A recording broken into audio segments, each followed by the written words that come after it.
everyone. I haven't done an update for you for a little bit on the chickens. These are some Cornish cross chickens that I picked up. They are meat chickens, and these are generally ready to butcher in anywhere from 8 to 10 weeks. They can be 12 weeks if you feed them a lower protein diet or let them forage more. This is the pen that I used to have the ducks in, and this pen adjoins and has been a chicken coop and a duck coop pen. And this is we call it the rabbit shed. This is where the rabbits began.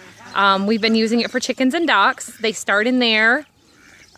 Generally we start them in the house, right in this little area of the garage here, the white part of the house, until they are a little bit feathered out. Then we move them into here, and this is divided into 2 sections. So that just had half filled with ducks and half filled with the Cornish cross chicks. So the ducks have all come outside. About half of these are new ducks. Half of them are from last year. And we gave this, we don't do rotational grazing and things like that, so the grass does get matted down and just beat until it's dirt. So if you give it a rest for a couple weeks, then the grass pops back up. So I've given this a break for 2 weeks, and these little chicks are going to be ready to butcher. Some are different sizes.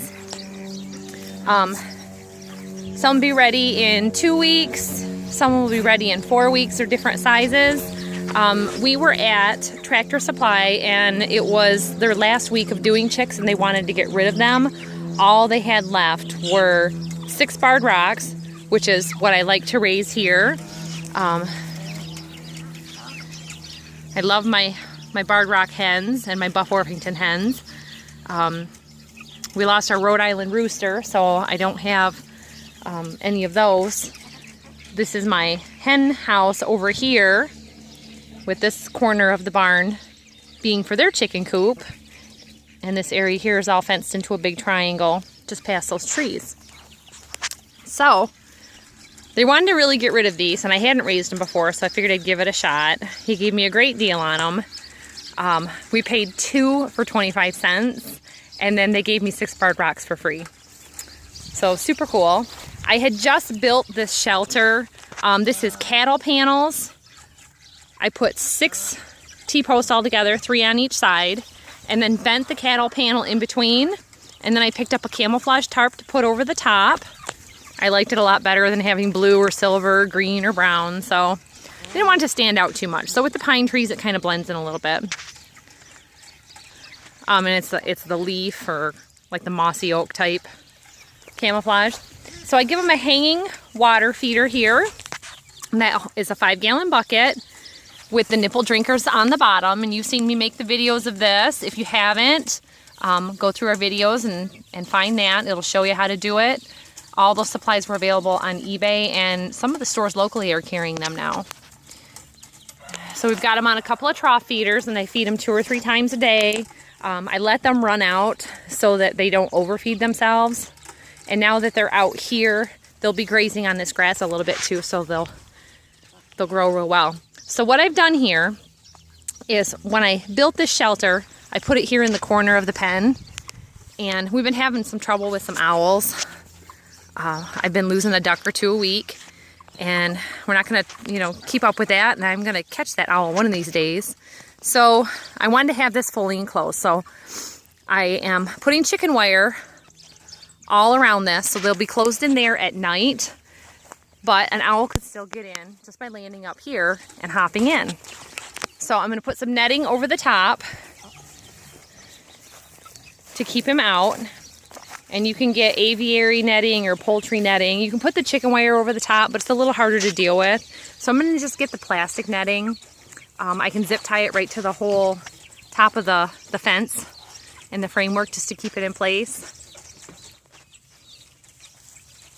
And if you live locally at all, these trough feeders are on clearance at Meijer right now, and they're getting rid of them for about $3. It's just easier for them to get in, more access. They do tip it over, so there is a little bit of feed spillage that way. But you can see here I put some fresh straw down for them and keep it clean. Raising these indoors, I really don't recommend. We've had these in the shed for, I think, 3 weeks now. I had them in my house for 2 or 3 days. They poop and eat so much that little garage, it's a 1-car garage with like a space for a breezeway, stunk to high heaven. I have never had anything except for ducks stink that bad. So try and raise them outdoors. You'll be able to tolerate them a lot better. Always brooding the animals, you know, the poultry. It's just bad in the house with the dust, and they have fecal matter in the dust, so that's not really good for your family to have that around. Hey, chickies. So you can see, like, here's 2 right side by side, and there's quite a size difference. And you can see they're still feathering out. That further one away, he's, you know, 3-4 weeks old.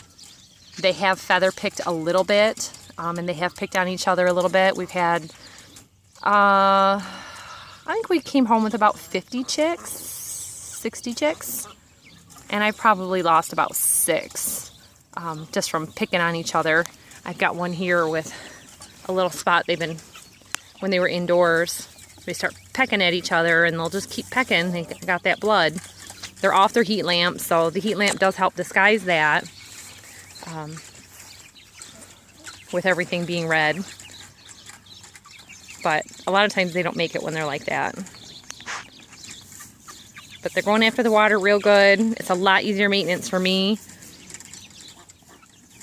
So I am off to clean out that chicken coop because I have an incubator that hatched out yesterday and is still hatching.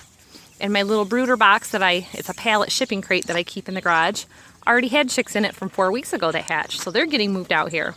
So I'm rotating everybody around one, do a good clean out and a good sanitizing. And that is our chicken update, everybody. Thanks for watching. Subscribe, ask questions. And as always, thanks for watching. We'll show you a butchering video soon from beginning to end, which we've never done. A lot of people don't like to see the kill on video, but it's got to be done, and a lot of people have asked me to do it. So that will be up next soon. Bye-bye.